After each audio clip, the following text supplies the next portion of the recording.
The pillows are fluff thanks to Miss Emily. The couch is wide enough, join the family. It's all love while we laugh at Bert's criminalities.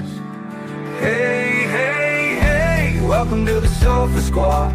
Sip it from the cup and hey, hey, hey, come laugh with the Sofa Squad. Can't roll my damn eyes hard enough. Oh, please, the puppies need me.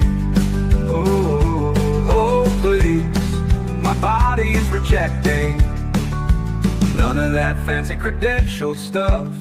I'm just here for the cringe binge. Hey, hey, hey, welcome to the Sofa Squad. Sip it from the cup and hey, hey, hey, come laugh with the Sofa Squad. Can't roll my damn eyes hard enough.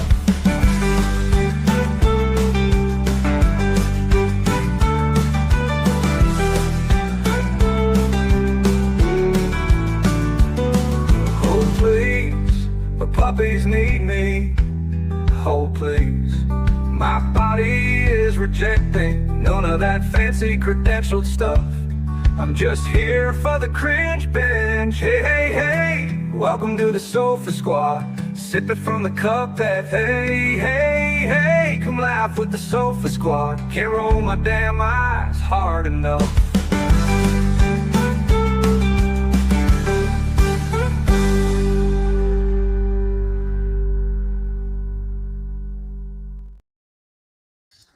Hey, hey, hey. Welcome to the Sofa Squad. Bum, bum, ba-dum, bum, bum, ba-dum.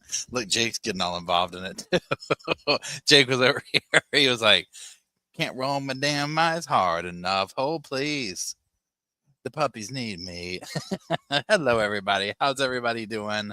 Drop a number 1 in the comment section. Pretty pleased. I know you're there. Sandy, I'm glad to see you were here. I saw your thing in Patreon about you were like, YouTube doesn't like me, but I see your comment. So yay, you're here. I hope y'all are doing wonderful. Thank you for all the ones. Hey, Heavenly. Hey, Tux. Hey, Indy. Hey, Emily. Thanks for being here, y'all. Don't forget to send Tori and family love. She's going through a very hard time with the pet right now. So just send her good vibes, as much as everybody has good vibes to send and whatnot. And I hope everybody had a good Thursday, day before Friday. What we're going to be doing tonight is, this is almost like how would you even say this? A palate cleanser. Okay, this is still in line with the Daybell case, but I figure, hey, Stormy, I figured that this is a little bit lighter than the first 3 things that we've watched, even though it is absolutely infuriating still. Pardon me. So yeah, so what we're going to be doing is watching Julie Rowe. Julie Rowe is kind of like Julie Rowe. Julie Rowe is like a personality in this situation. She's written a bunch of books. She's like a healer. She does all this stuff, and she has some very just kind of out there beliefs, okay, very fringe and whatnot. Chad, in my opinion, is Chad copied a lot of stuff that Julie did, or like regurgitated it, and they kind of each were doing this type stuff. And so there's that. Now, she's not going to be in the trial, but to me, it gives you a sneak peek into just what we're kind of dealing with. Oh, thanks for being a member or joining, Jen. I appreciate it. So there's that. Now, like we've seen in the case, what do you call it? A jury has been selected, 13 men, 3 women. I did a very quick little update or a few hours ago on the main channel with just some thoughts on that and whatnot. The trial starts Monday, April 7th. I can't remember if they said 10 a.m. or 10:30 a.m. If y'all could correct me, but it goes Monday through Thursday, 10 or 10:30 a.m. to 4:30 p.m. This, of course, is over in Arizona, or where, depending on where you're at in the country. It could be down in Arizona, up in Arizona, over in Arizona. For me, it's over in Arizona. I don't know if I'm pointing in the right direction. So there's that. They went over all the rules for the jury, this, that, and the other. Pardon me. And so yeah, I mean, here we go. It sounds like the judge thinking this is going to go in like maybe the first week of May. I personally am hoping, for multiple reasons, that this is kind of like the Sarah Boone situation where it's like, oh, it's done. Okay, well, here we are, we're done. Um, Selfishly, okay, Pam says 10:30. Thank you, Pam. Selfishly, I want to get through it because we have Stefan Stearns coming up. We have Brian Koberger. We have the Donna Adelson. Yeah, so many cases, right? Now, all these aren't like obviously happening right now. Now, granted, Stefan Stearns is in May, so I'm very much wanting to watch that. God bless her. I just spent the last 2 days in Stefan Stearns' phone call hell, if you will, pardon my language. Hey, Dred, how's it going? And y'all going in there? You want to go in there? Hold on, Matt's calling him. Oh, please. The puppy's like, no. You see, this is Bo's here. Jake's, well, here goes Jake. Go with Daddy. Oliver's going with Matt. Jake likes to sit, for whatever reason, Jake likes to hang out with me. And then Luke's, you can't see him, but he's right here. And then this is Bo. Right, y'all, I'm talking right before we went live. This little monster, I'm talking out of the blue, screeched. Y'all, if you knew how it shatters my nerves when he does that, oh my gosh. Well, then that started getting Jake going. And then I don't know what Bo decided he didn't like, but I was like, not right. No, we're not doing this 5 seconds before we go live, having a dog jamboree. So, anyways, I've got my big cup of coffee. You're going to need it tonight. Emily, I hope you're doing well. I hope your move's going smoothly. And Indy, I hope everything's going well your way. And Tux, I hope everything is going well your way as well. Okay, so let's go ahead and get into it. So that's all that. We'll see what happens. And we will. No, Bo. Very terrible. This thing right here, y'all. This thing. Now he's laying on top of it now. If someone else, meaning the dogs, get in it, oh, we just don't do that. Okay. Bo likes to sit in this. He pretends to come get in my lap, but as soon as he does it, he's like, yeah, I really don't like this energy. He's like, I'll sit next to you in this. So if like Luke or one of them sits in it, oh, he will get up. You know how a dog does when they're not settled because like somebody took their spot? That's what he'll do. He'll like come sit in my lap, get over here, good, and he'll stare at them, and then he'll walk around it, and then he's very passive aggressive about it. So he has this thing, but you probably can't hear it, but anytime the dog like walk past, he starts growling. So there will be a jamboree up here in a little bit. Where Ruby's sisters live. Or Ruby's sister live. I did another episode of I went back to the very first podcast of Jody Hildebrandt. Y'all, whenever, I don't know how, it might be like a week or before it comes out or whatever, but y'all, the hypocrisy, I cannot, like, that was just whatever. So anyways, that's it. So let's go ahead and get started. Now, I have it paused at a certain screen. You'll see why when I put it up here, but I'll rewind it in a second. Okay. How about that? Oopsie. It's just, that's where it was paused. I was like, look, I'm gonna leave it there. Okay.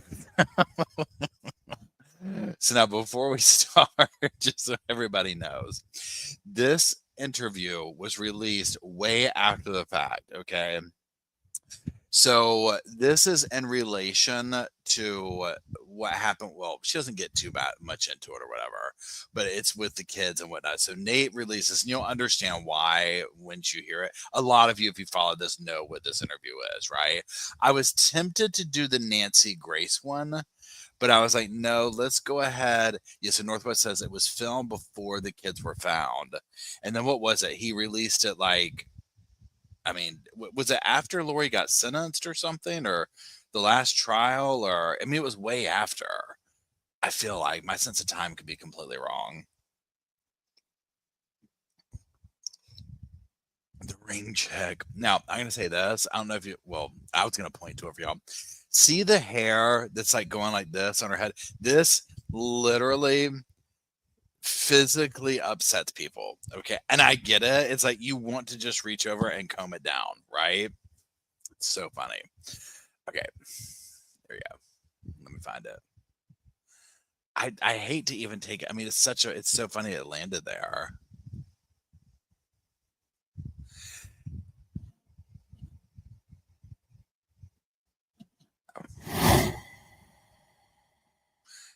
Okay, oh, here it is. So you see it was taped June 5th. 4 days later, the bodies of the kids were found. Okay. Let me know if y'all can hear or do your little ones and stuff if you don't mind. Could you just say and spell your name? Yeah. Julie Rowe, Julie Rowe. And how would you describe your relationship with Chad? Former friend, current friend, business acquaintance? Former friend and business acquaintance. He was my publisher. So why are you here today, Julie? Because part of my... I gotta pause it already, y'all. Okay, so I just assume that people are all familiar with this, but if you're not, remember Chad and Lori and Julie, this whole crowd, they're very big into like self-publishing these books, okay? And so it's so funny to listen to like the self-importance from them surrounding books, right? It's so funny to me, and I don't know why, but then when they start talking about it, whatever, like, it was my publisher, I just literally want to fall out. Okay. I literally want to fall out. So sorry, let's keep going. And it was almost like this weird, it's like if you like remember Loin Fire and stuff like that, where Chad, in my non-professional opinion, I felt like Chad almost like, I don't know if it's the right word, fetish-sized selling books. That's why I'm always making jokes like, Lori sold so many books on Friday night, book after book, credit card swipe after credit card swipe. You know what I'm saying? It's like just blasphemy to me. Okay. So anyways, let's keep going. Sorry to interrupt it right off the bat. My mission that I agreed to premortally before I came to Earth was to warn and testify of a lot of things, including exposing darkness on every level, layer, realm, and dimension. And I see darkness in this story. It's very hard to talk about. So I appreciate the time you're giving. And I hope people understand that this emotion is because I care deeply about the people involved in it. Everyone from Chad and his family, Lori and her family, even though I never met Lori, and all the parties involved, including millions of people who have been exposed to this energy as a result of all the news that's gone out on it. It's affected millions of people on both sides of the veil. And I made premortal covenants to testify of truth at all costs and to let people know that what has happened with Chad and Lori is not okay. For those not... Y'all, mind you, this is only the first 1 minute and 44 seconds. And that's where we're at. 1 minute, not even 2 minutes into the interview. Okay. That's where we're at. I really don't know what to say. I really don't know what to say.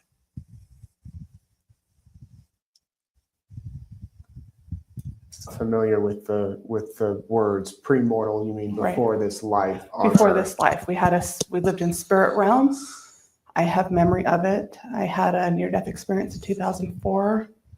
It's one of several that I've had, and that's how I know Chad. He published my first 5 books. Yeah, talk about.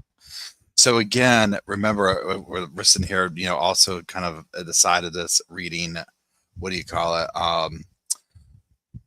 What is that called? Visions of Glory. So this is what I'm talking about, this obsession with like, I had these near-death experiences, and Chad, published 5 books. And, I think Chad saw her grift or whatever it is. I don't know her personally, so I shouldn't say that. You know what I'm saying? I think Chad saw like her book sold. I don't know what the numbers mean for that. And pardon me, and was like, I'm gonna have one of these experiences too. And they just kind of all passed it around, right? But this to me is like what's interesting reading. What do you call that? Visions of Glory is, oh, thank you, Indy. Is it just kind of shows this right here, this obsession with that. Anyways, let's keep going. Sorry. How you met Chad and Tammy? Did you seek them out because you had this No. experience? How did that work? No. So I was shown in dream and vision, and during my near-death experience, I was told in 2004, I was on the other side of the veil for 2.5 days. I was essentially in a comatose state. So you were dead. I was not dead. I was still alive, but I was asleep. According to the hospital records, I was in a comatose What happened? state. My heart was still beating. Were you in an accident or?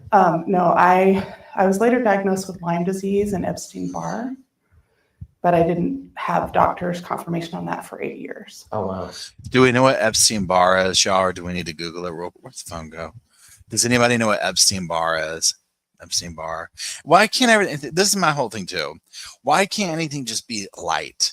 Where'd you meet Chad and Lori? At the 7-Eleven. You know that little thing that has a little hot dog spinning on it? I was getting one at lunchtime, and they were there too. They were getting some honey buns, and we started talking. We had actually both been in the veil, I don't know, like the whole weekend maybe. We'd had like a hardcore bender, and we had met in the veil, so we kind of recognized each other. And yeah, so there you go. Okay. Hold on. Wait, hold on. Were you in an accident? Hold on, wait. Okay, wait, hold on. Big time nice energy out of you. So it's like a chronic illness, she's saying. It's an autoimmune illness. Okay. There was a very wait, hold on. I need to scroll up. Please hold, please hold. We got stuff going on. No. Hush, hush. Luke. Okay, hold on. Google says Epstein-Barr is very common and highly contagious infection. The virus spreads to the saliva and body fluid. That sounds bad, right? Chronic disorder. She has none of that. No, she said she didn't get diagnosed for 8 years. Okay, here we go. Let's keep going. So just very, very sick. Very sick in the hospital. Mm-hmm. Your spirit left your body. Yeah. And you were in the spirit world. Yeah, for 2.5 days. And that's what happened there. Well, maybe I should refer people to my book, New Revolution, where I talk about it. You go to Amazon. God. It's called New Revolution. But basically, I was given. So grifty, right? I mean, I get it. You want to sell the book, right? But it's just like 1 second we're crying over like the all this happening. The next second, well, I guess I should refer people to my book. Given a tour of different parts of heaven and spirit realms, and different worlds or degrees of glory, if you will, and was shown some of my past lives as well as things in my current life that had happened when I was younger. Had a life review. They took me through what we call the window of heaven, that's how I had access to some of these portals and things like that. And then they reminded me of some of the promises I made to my friends and family, including spirit family, that I would help prepare them for some of the things coming to the earth, including war in the United States. Okay. So you came back, your spirit came back, right. And then you met Chad, or? Yeah, so I didn't meet Chad and Tammy until the summer of 2014. Chad first contacted me in February of 2014. I was on the Daybell website. I really only got on the dreams and vision part. I had a friend that was my Relief Society president when I was in the hospital as a member of the Church of Jesus Christ of Latter-day Saints. I was living in Overland Park, Kansas, And her brother-in-law happened to be my home teacher as well. So their family played an integral part in helping me and my family when I got really sick. And she was only one of a few people that knew that I had had this near-death experience for a long time. And as I started, when I came back and I started to wake up and work through what had happened to me and the trauma and all that, I started to open up to her more and told her about the dreams that I'd had, the night visions, the memories I had of what they'd shown me. And, you know, I would cry to her about, you know, some of the heartache that I saw coming to the world. And so that was in 2004 in September. I've zoned out, like if I was Nate, this is why I could never be one of these people. Like, I'm over here literally like on the grocery list. Like, I just blacked out, I think, right? Like, I've already forgotten what the question was. Like, we are down the portal. She has taken us down the portal and taken a hardcore left-hand turn. Okay. I'm just like, how did we arrive? Like, where are we? Okay, where are we? Like, I would love to see Theo Vaughn interview her. Okay, because it probably would go something about like me, where just some random question would come out of the blue from him, and it would probably keep her on track better, right? Okay, hold on. Where are we at? There's Julie. Okay. And then I had another near-death experience a month later in October. And so she knew about that. And she told me about a vow. I think it was probably in 2006 or 7. You know, Nate's and I biting got his on cheek so he under doesn't my own laugh. name. So I'd never been on an online forum. And then I posted just a few things, but I quickly realized that to be in my own name would not be good because of how people treat you online. And so I quit posting. And then several years later, in 2013, I was prompted again to sign up again. There's a long break there where I wasn't on there at all. Mm-hmm. And I never really looked at anything else on there. I knew it was like a prepper site where you could find things about solar and Dutch oven cooking and stuff, you know. Food storage. Yeah. And because of what I saw coming, I've always been into food storage because I was raised that way in the church in my family, but I'm not like an extreme prepper, right? I don't consider myself a prepper. In fact, that term bugs me because I think it's like too extreme. Too extreme. Can't roll my eyes hard of that. The food prepping's too extreme. I mean, that's the most logical thing. And of all the stuff she's going over, food prepping is the least extreme thing I'm concerned about in this conversation, right? But because I was feeling very lonely about what I was experiencing, it was nice to read other people's dreams and visions who had been shown similar things. And I had additional witnesses. And so this friend of mine, you know, knew that. And she gave me a couple of books as well, Sarah Monet's book and some other books, you know, of people that had had experiences. And that really helped me early on. So then in 2013, so when I had my near-death experience, I was told that. Okay, on that note too, with Griffin's comment there in the thing, this is the same response you get if you were standing in the grocery store line and you turned around and saw some tater tots in her cart and you're like, oh my God, are those good? 5 minutes later, this is where you would be at. Still trying to get away. Okay, it doesn't matter. This is the canned answer, right?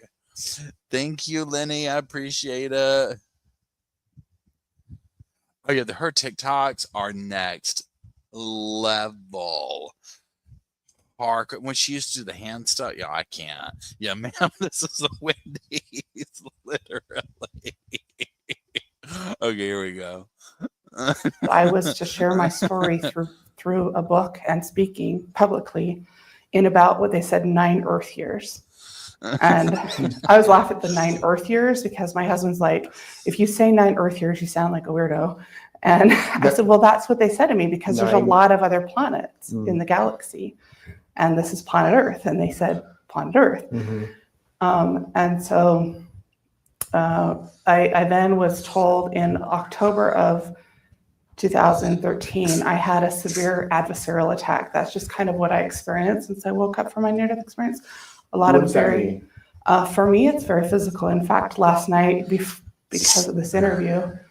I was up half the night just being physically attacked, very physical. Like physically, like Yes. by things you see, By demons and unclean spirits, yes. and they're attacking you. I can sometimes see them. Usually I feel them, and they'll choke me, sit on me, squeeze me, punch me. Yes. There will be people that hear that and think you're crazy. Yes, they will, but people already think I'm crazy, so they can think what they want. Yeah. So, That's- and I'm not discounting There your we are. experience at all.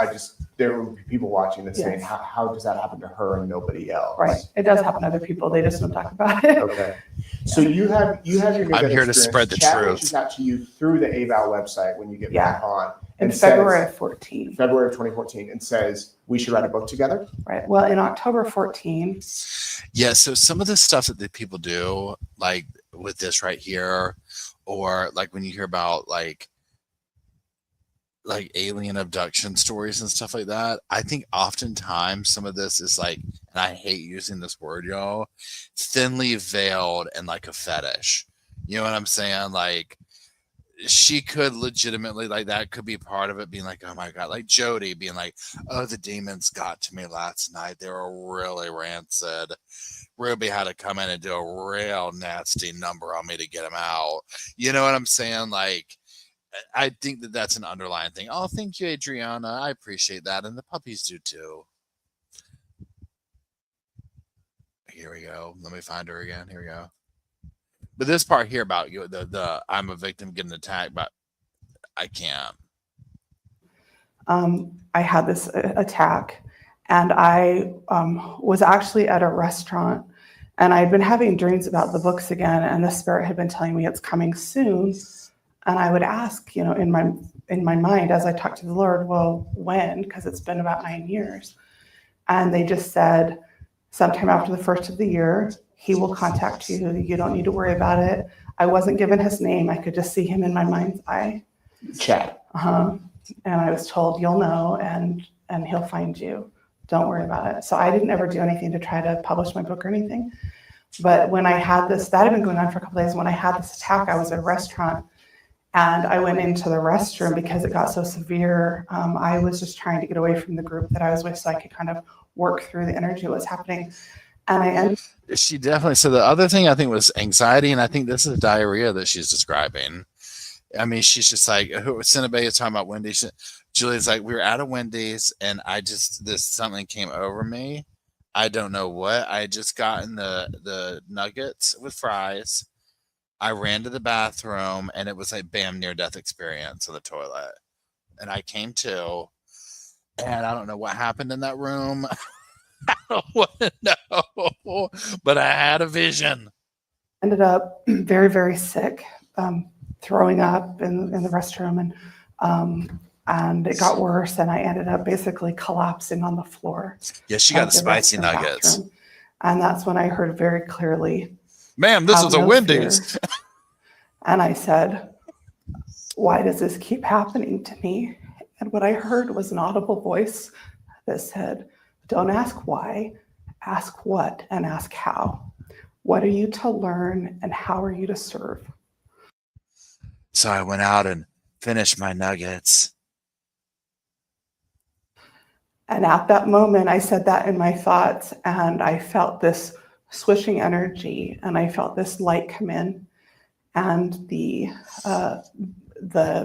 demon or whoever it was that had me around the neck, I felt it release, and I had some interesting visuals about light warriors that came in, and there was basically a battle going on right there in that bathroom. Between light and dark. Spiritual warfare between light and darkness going down in the Wendy's bathroom in the third stall to the right. You can't. You cannot. I mean, I cannot with this. I feel like even in the realm of like, okay, like, so put yourself in this world, like if you like if this was your thing or whatever, like, okay, cool, whatever.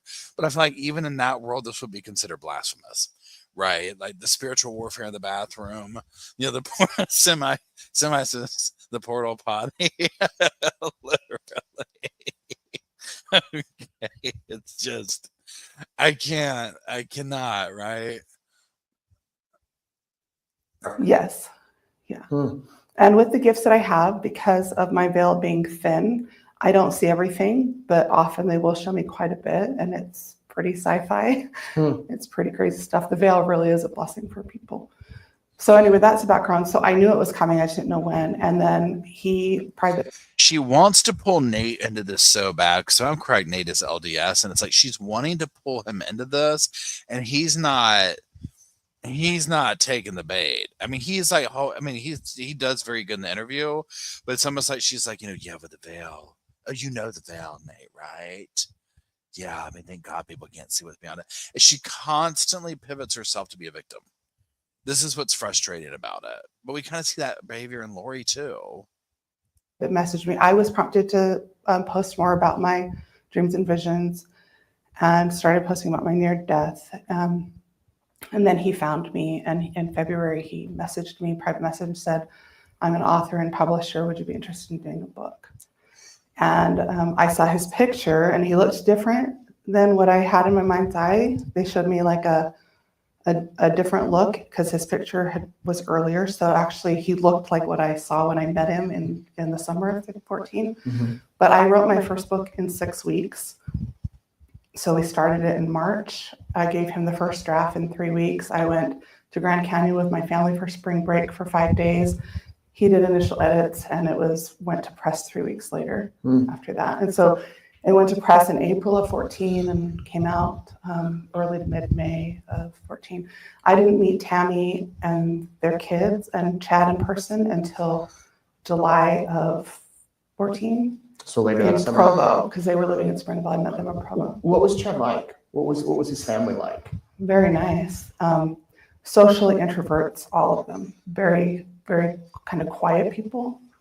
The contrast in energy was kind of crazy because my kids and I, and my husband were like, so true, Donna. Talkative, loud so people, true.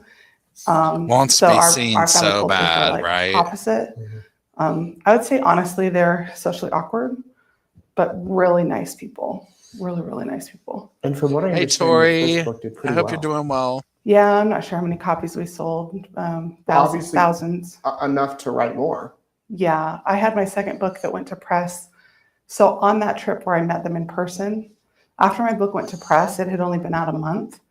And one of my guardian angels, well, basically I say the Lord, but really, sometimes it's the Lord's voice himself, and sometimes he sends messengers like through my guardian angels or ministering angels. And I remember my book had been out 3 weeks, and I had told everyone I'm only doing one book because that's all they told me, and I had no desire to write anymore. And after I did a radio show on Mills Crenshaw and told everybody that, literally the next day, I got a message from the other side of the veil, and they're like, "Hey, there's another book." And I was like, "Are you kidding me?" And so I took a lot of flack for that because I told everybody I'm only doing one book, and then I said, "Oh, I have another one," Yeah. So people are like, "Oh, she just wants to be famous." I'm like, no. See, this is how it goes with communication. They only tell you what you need to know when you need to know it to get to the next level of your progression or your place in your plan or to help or whatever. And I wouldn't have been open to it anyway, right? And so then I opened my heart and I was like, "Okay, Lord, if you want me to do it, then I will." And that book came out October 15th. It took me 8 weeks to write. That same year. The same year. And you worked with Chad on that one. Mm-hmm. Now, how many books did you write with him?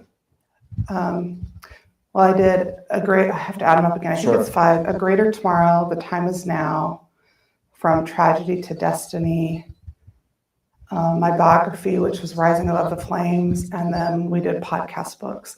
And we started to transcribe the podcast on Julie Rowe Show, and we got one of those out. Chad didn't have the funding. We'd only sold, maybe 1,000 of them, and we just decided it wasn't worth putting in print. We just did the ebooks on them. What happened with your relationship with Chad? Here's the thing. So this is the funny part where she's like trying to sit here and be like, oh, I did another book. So this is the vibe that I get. And again, I don't know any of these people, so I could be completely wrong on this. So she comes along. She's got, she's seen some things. She had this whole situation in the Wendy's bathroom. She was a witness to the spiritual warfare going down, the third stall from the ride after the spicy nuggets.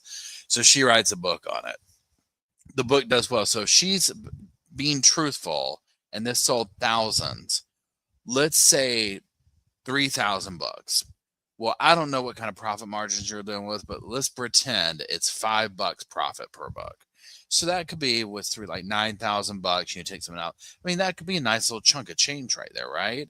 Whatever it was enough to be like, oh, okay, well, I better cough another one of these up. Well, little Chad's sitting over there looking at this, just, getting his little grubby fingers going, talking about, well, dying and seeing vision seems to pay well. Maybe I'll have one of these too.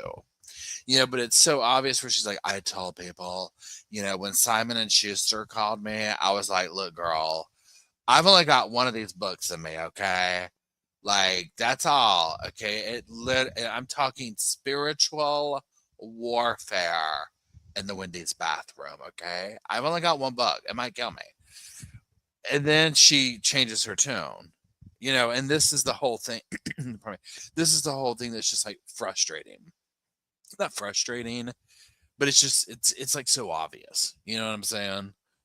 Anyways, let's keep going. Cinnabay says, I wonder how many people have seen Jesus in a Taco Bell bathroom. Amen. Hey, Down Under, it's good to see you. I hope you're doing well. Okay, here we go. So it was a gradual drifting apart. We finished publishing my book in the summer of 2017. And then we did the podcast book shortly after that. It was kind of going on simultaneously. And we didn't have any more books. And I had been shown in vision and told at that time that the actual title of my biography that would come out and go more worldwide, or at least in the United States, was going to be a different title. It was called It Puts the Lotion on Its Skin. Called Gifted for a Purpose. And Chad. It's called Grifting for a Imagine if she had a Freudian slip and she said it's called Grifting for a Purpose.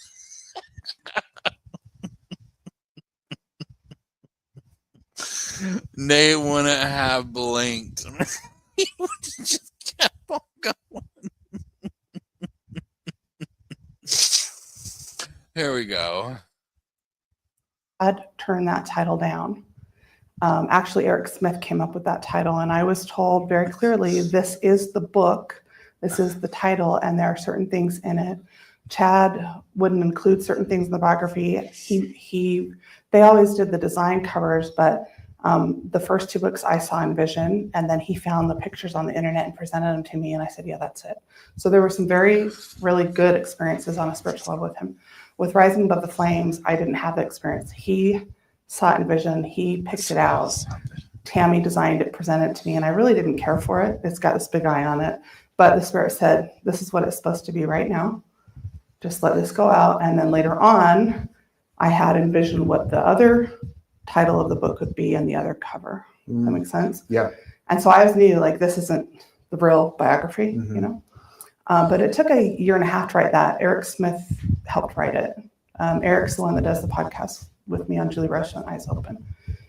So I don't know where I'm going with So that. you worked with Tammy. I mean, if she was designing it, Yeah. and did you have a good relationship with her? Oh, Tammy and I were great friends. Yeah. I wasn't as close to her as I was Chad, because Chad worked on the writing side with me and the editing.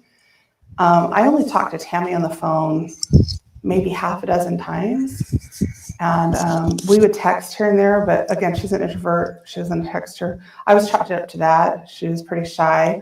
When I came to Springville, because they moved to Rexburg in 2015, and Chad called me up right after he had the vision of moving to Rexburg. I know that whole story and how that all happened. And I can vouch that how he wrote it in his book is what he told me before he told anybody else. What did he tell you? He called you one day and said? He was still in Idaho with their family vacation and called me, and he said, I was just at the gas station and I got this visual, and I heard, on the other side of the bell that I'd be moving to Rexburg soon. And I was like, really? I said, so how's Tammy going to feel about that? And he goes, well, she's not going to like it. I mean, they're both from Springville, Utah, born and raised. They met in Springville. They fell in love in Springville, and he was pretty confident that in time, when it was right, the Spirit would work upon her heart, and if they were supposed to move, they would move. And that is what happened. She struggled with it. But I talked personally to Tammy about it, and she had her own witness from the Spirit. She wasn't just doing what Chad said when they went to Idaho. She felt that it was right to go too. Oh, yeah. She was very in tune. She didn't have the same gifts that Chad had, but she has one of the best hearts of anybody I ever met, and very, very, very kind. I think Chad was doing this because he was grifting Julie for something. Like, he probably liked Julie, I'm guessing. And also, if he's seen that her book's selling, he was probably like, Julie, last night I was deep in the portal and crossed over the veil. It looks like I'm going to be coming to your neck of the woods. You know what I mean? Like, I think that's kind of what he did. Very genuine, not a fake person. What would you say Chad's gifts are? Being a visionary? He's visionary. He has some gift of hearing. And he, I know he's going to watch this. He's not going to like that I say this, and he's probably sitting out there. Truthfully, as I got to know him, I realized that I had more gifts, that mine were more expansive, that my gift of hearing was sharper. You mean gift of hearing the Spirit? Yes, gift of hearing the Spirit. So there's different hearing gifts and sight gifts, different types of vision. Sometimes people can see it in their mind's eye. Sometimes they actually see it with their eyes. Sometimes it's more like on the crown of the head. It just depends on what the visionary gift is. And I have all of those. Chad, the way he described it to me was he would look down, like when he was writing a manuscript, and he could kind of see it in his mind's eye, like through his third eye, is how he described it to me, which is different than how it works for me. How did we get here? I don't understand this world at all. Do we think that she believes this? Or is this just, I think that she believes this. That's the other part. Usually just see it, and I can see multiple dimensions. So if he is a visionary, why didn't he foresee all of everything that's happened? Right. I can't answer that for Chad, but I can tell how it works for me. Did you foresee any of this? Mushrooms or ketamine? How do I explain that? I did not foresee, and I still have not seen exactly what happened to Tammy and the kids. I'm being blocked from that. The Lord tells me that is for my protection, and that I am being unveiled more. So we're all veiled, and there's not a single visionary on the planet that sees everything, right? Because you still have a veil. Even people that have these amazing gifts that seem like, they can see, you can't. That's not. Notice how convenient it is when he's asking what happened to them. I'm being blocked from that. It's like, of course you are, right? Of course you are. How it works. You get bits and pieces. You might get a flash. You might get a scene. Every now and then it looks like a video, but there's always pieces missing. And then you, based on your own belief system, which can often be false beliefs, you put the pieces together to make sense of what you're seeing. And it's the same thing with the hearing gifts, right? And you have to learn to discern, is this coming from the light side? Is this coming from the dark side? Because they can imitate. Satan has a counterfeit for everything. And he has his spirits that pretend to be the Lord, or to pretend to be Joseph Smith, or pretend to be whoever, right? And they're very good at mimicking. And after being and reigning on this planet for thousands of years, they have mastered body language, energy. They can, there's this false belief that the adversary can't read your thoughts. Well, they can read thought energy, and depending on how smart that individual is, because they have their ranks, right? Of their, they have their, I guess you could call them their minions or their entry-level infantry type soldiers, and then they have their lieutenants and captains and generals that are more skilled at rising the ranks, and they're taught and they're schooled just like we have on the light side. Okay, again, didn't he just ask her what she had for lunch? I mean, I've zoned out. We're talking about generals and stuff in the Wendy's bathroom at this point. I think some of the stuff she believes, and then other stuff she knows she's grifting. So like when she was like, when he's like, what happened to the kids? Well, I can't see that. Like she knows she's lying, right? She doesn't want to say because then it would be too obvious that she's wrong when she came up with whatever. With our Which she does kind of say something, I think, a little bit here that clearly, as we know now, is like not correct, but we'll get to it. light warriors. And so depending on who you're listening to or what your gifts are and what your belief system is or false belief, or if you have impure heart energy, which every one of us has because we live in a telestial world and we have imperfect DNA that's been passed down. And there's a lot of factors there. When we have any kind of impure energy like lust or pride or ego or arrogance or vain ambition, which is, and I'm not casting stones at Chad, this is literally what the Lord's told me, that is what his downfall was, is that he was looking through dirty filters.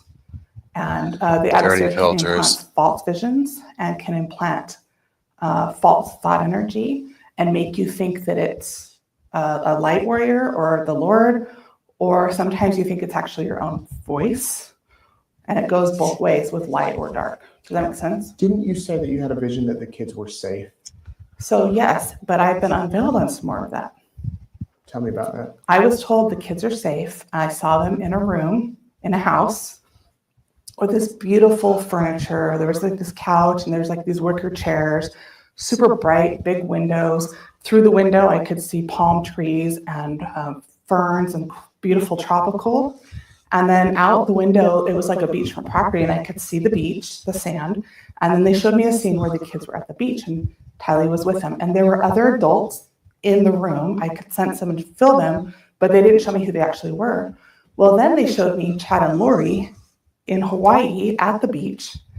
The room I saw was different. I would see them at a resort and then I saw them in some other room, but I couldn't tell exactly if they're in the same room. So I made an assumption, fully admit, that I assumed they were all together. Okay. Well, it wasn't until I don't know how long after that, 3 or 4 weeks or something after I came out with my first podcast, and I said the kids are safe and I see them in Hawaii and they're all at the beach or whatever. That then I started learning some more things, and the Spirit said, you need to like listen better. You need to, there's some other things you need to learn here. And then the scene. She's so desperately looking to Nate for, what is it called when you're like talking to someone, like trying to get that confirmation of like verb, you know what I'm saying? Like that you're wanting someone to confirm or like whatever. And she's not getting it. He's like gray rocking her so hardcore. He caught her right out. She went on that whole tangent. And then he was like, didn't you say the kids were safe at one point? I love that part. You have validation. She's looking for some kind of validation. He was like, girl, I've got a whole career over here. Not about to get up in here talking about spiritual warfare at the Wendy's Taco Bell. Changed.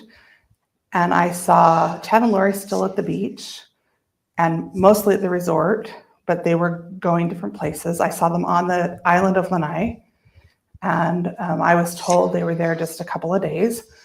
And I still saw the kids at the beach, but I never actually saw them together.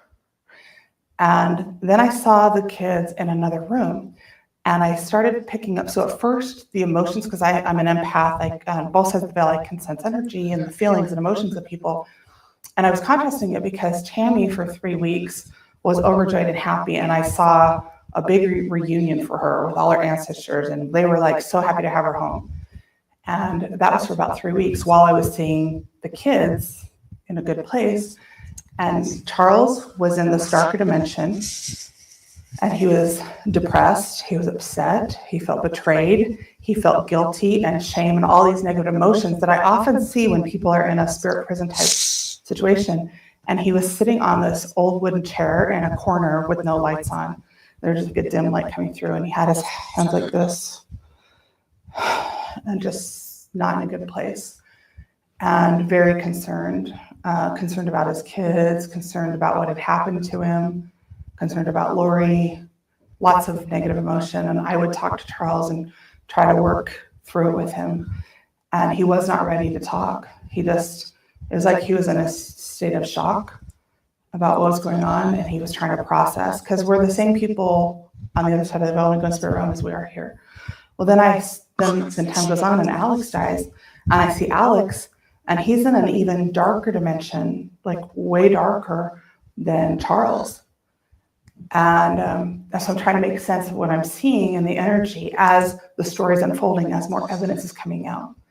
And the emotions I felt from Alex, when I would try to talk to Alex, like Alex wouldn't even talk to me. He was so angry, and he wanted nothing to do with me. He just was so angry. And he felt betrayal, a lot of anger, some hatred, frustration, lots of shame. So I was trying to make sense of that. In the meantime, more stuff's coming out. All that was starting to happen about the time you did your interview in Hawaii, where the cops found them for the first time. It's about the time frame. In that amount of time, things shifted like that. And in the meantime, I'm talking to the kids' spirits, and they feel abandonment, betrayal, heartache, sadness, Of course. sorrow, forlorn, all these emotions. Abandonment was coming up huge. And I would cry myself to sleep. I would talk to the Lord, and I'd ask him, what do you want me to do with this information? Am I seeing this correctly? How can I help? Is there more you can tell me? And I'm asking these questions. And I can see, and I see this in spirit realm a lot, but I can see there are veils even in spirit realm, and there's doors and access points and gateways, and you actually have to progress into the light. Sometimes you have to have an escort that lets you in, like if you go from like what they call spirit paradise. I mean, how has this man stayed awake through this? All of this because, like, literally she's punishing him because he asked her, didn't you say the kids were, I forget even what he said at this point. And she has verbally punished him. She has verbally punished this man, going on and on and on. And literally all she is doing is like creating a whole bunch of words and sentences and talking to align her visions with what is known at the time, so that she doesn't look like she doesn't know what she's talking about. That's literally all she's doing. At Prison to Paradise, there's actual doors and portals, and they will escort you in, or you have to have permission to come in. And people can try to sneak in, but they don't make it very far. And the light can go down to the dark. The dark dimensions can't come to the light, because just from a scientific standpoint, those energies can't coexist, you know. Well, the kids were then in this, it was a different room, it was a different house. And I could see one of the bedrooms, most of the time there were no lights on, and I could see Tylee laying in a twin bed. And she was just kind of like curled up in a fetal position, crying. And the lights were off. Sometimes I could see a dim light. I don't know. It looked to me like a moonlight, but I think what they were communicating was that, you know, that she was in a different place spiritually. And I just tried to make sense of it. Well, then JJ, it went from Tylee watching JJ to some other adults watching JJ, and I could see them, and I could see a woman, but I couldn't see her face. I could just see like the outline of her spirit. Mm-hmm. And then I started going, wait a minute, are they in spirit realm? Did I get this wrong? Dead or alive? At that point, I couldn't. And then the Spirit, the Lord, started to explain to me more about the veils in spirit realm and how they are veiled as well from seeing sometimes what happened on earth. And he said, Tammy was veiled for 3 weeks from what happened to her. And we unveiled her last night. And she now is able to see what's happening on earth with her kids. And with Chad, she now knows that Chad married Lori very quickly. She now knows that her kids are suffering. But the first 3 weeks, they just were like, oh, they're doing good. And she's over here having a good time reuniting with her family. And then it was time for her to shift and kind of get back to, you know, helping with her kids. And the way it's explained to me is that part of her mission now that she's on the other side is to help her kids on this side to work as a ministering angel. And then they would show her some of the news reports, because even in spirit realm, they can watch what's going on earth if they have permission, right? And Lucifer will show them his versions, right? and the Lord will show the true version of what's going on. So even this interview, there are people from the other side of the veil watching to find out what I'm going to say, what you're going to say, and this will cause shifts in people's energy, either to encourage them to go further into the light and to get further truth, no matter where they are, whether they're on the earth or spirit realm. Does that make sense? Yeah. One of the things Melanie Gibbs said is that Chad would often, and even Lori sometimes would like predict something was going to happen or have a vision. Yeah. But then when it didn't, it would change because of people's agency. Couldn't you make that same argument with anybody that says they're a visionary that, Yes. all right, the earthquake didn't happen, it's been Yes. pushed off. Yes. So then doesn't that somewhat invalidate Yes. the original vision? Well, here's the thing, how it works. Now, do we think that she is swift enough to understand that he is basically calling her out? I mean, he is, right? Because this is exactly what she just did. And then she assaulted him with, what we just witnessed. Yeah, right. Lena says the self-importance kills me 100%. Oozing with it. Again, they've explained to me because I've been criticized for that very thing more than Chad, because I'm the one that first came out with the term Wasatch Wake Up. Which is the the Lord earthquake. himself gave me the term the Wasatch Wake Up years ago. So anybody on the internet or anywhere else that refers to Wasatch Wake Up, that was given to me. I coined that because I was given that. There Is anybody used? Do we need to? I mean, anybody got a T-shirt or a mug with this? I'm not sure what it is. I asked earlier, there will still be a Wasatch Wake Up.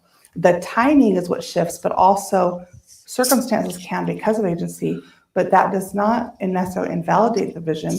It just means you can also have false visions. Okay, so very clear, Chad was getting false visions. And maybe, we can do another interview if you want some time or whatever. And I could go into why I know that, because he shared a lot with me. And that was, you go back to when we started to go the other way. I need a comfort blanket. Our paths diverged because of more and more of what he was sharing with me that I didn't agree with, or that I saw differently, or that I heard differently. And the Lord would say, don't tell me what you know. Just listen, serve as a... Wait, is it a Stitch? Stitch says, wash up, wake up. Is that what she said? It might be. That it literally does sound like that. Griffin says, I came out with it first. She's like, Nate, would you like to come on my Patreon?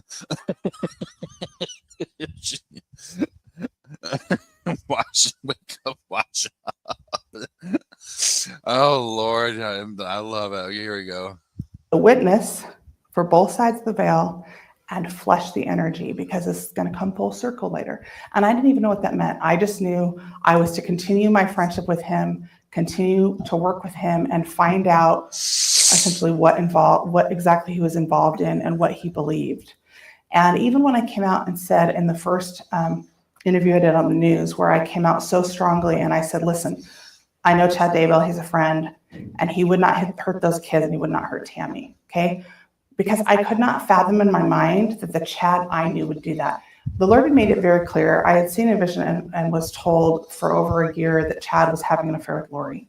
He did not know I knew that. I never told him that. But I knew it, and I got confirmation when I saw the news, right? I had no proof of it. I was just going strictly. She has an OnlyFans page. But to go from going, okay, I know a guy who, messed up and had an affair, to killed his wife and killed some kids, like I couldn't make that leap. Can you now? What do you think now? What happened to Tammy and the kids? I don't know. I just know it hurts. And I know that Tammy... I can't, hold on, y'all. I can't. Hold on.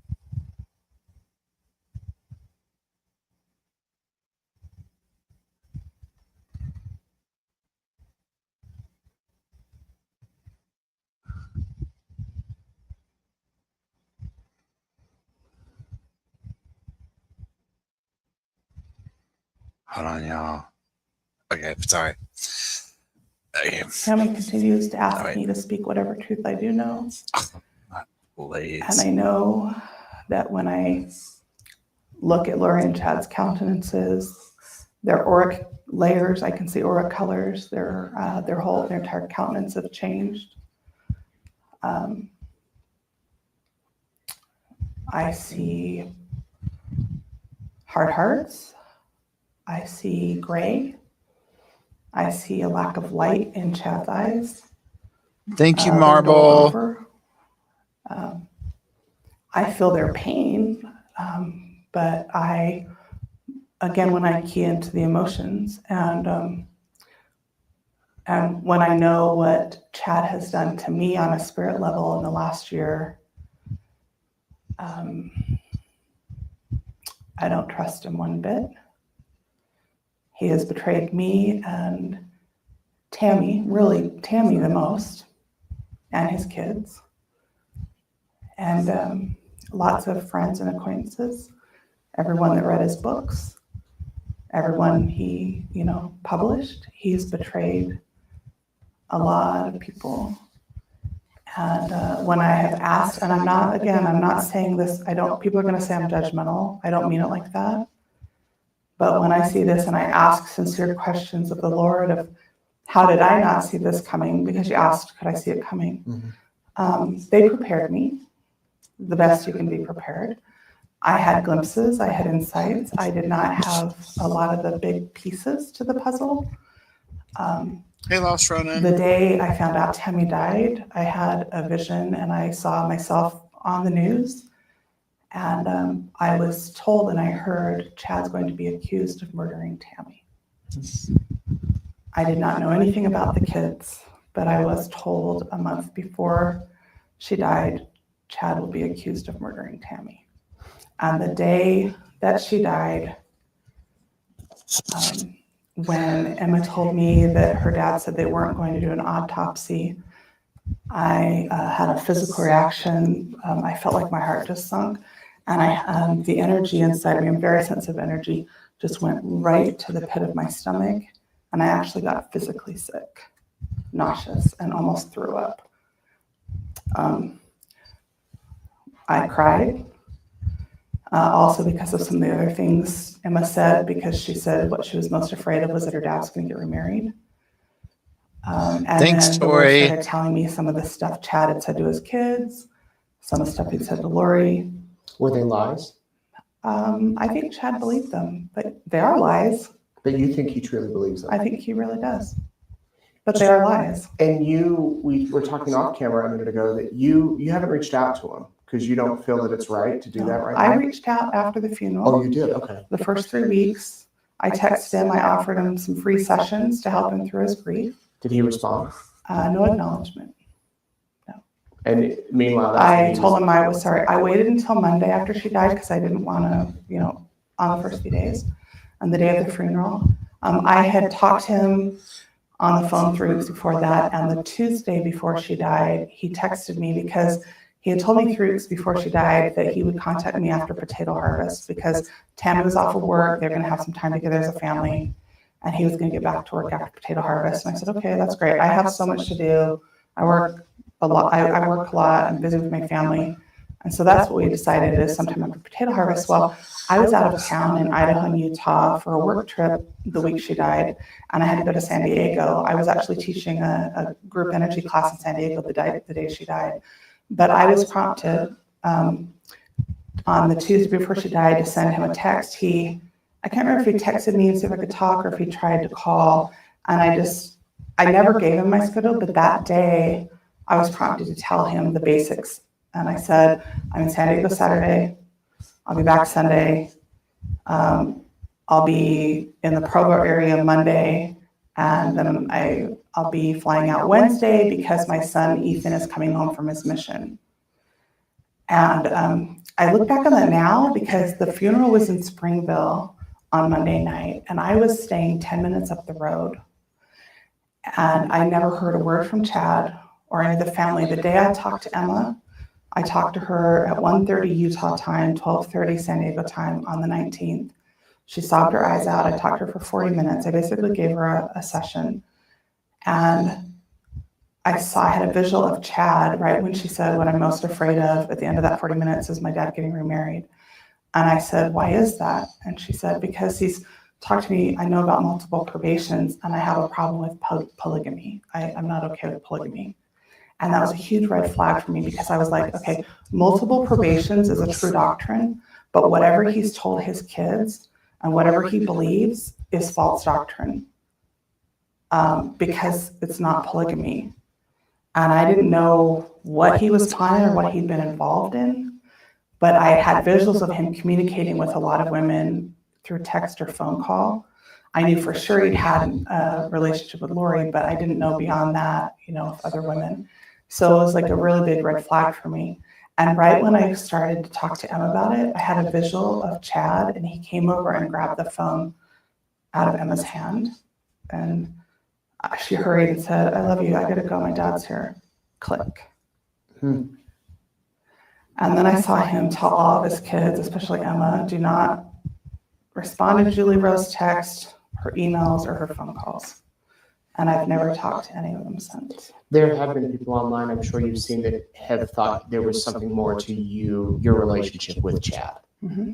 Was there anything more than just a professional relationship and a friendship over the years? It was always professional until October of 18, when he, as far as I'm concerned, tried to groom me, just like he did Lori. Tried to groom you, is that? Yes.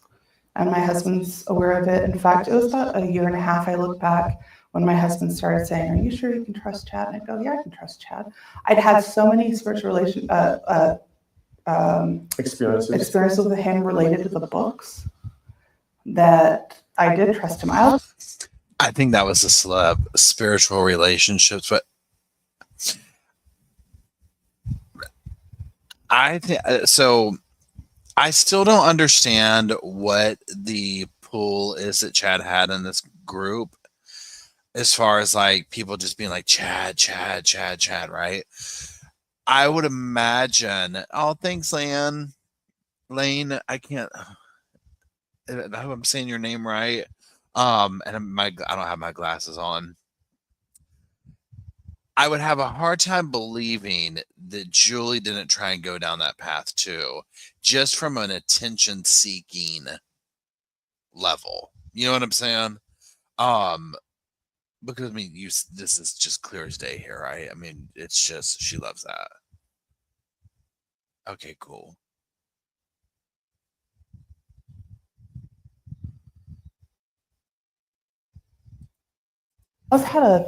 I'd always get this hesitation, and I'd ask questions of the Lord, and I'd say, with certain things, because he was always trying to get me to use my gifts about things I saw in the future.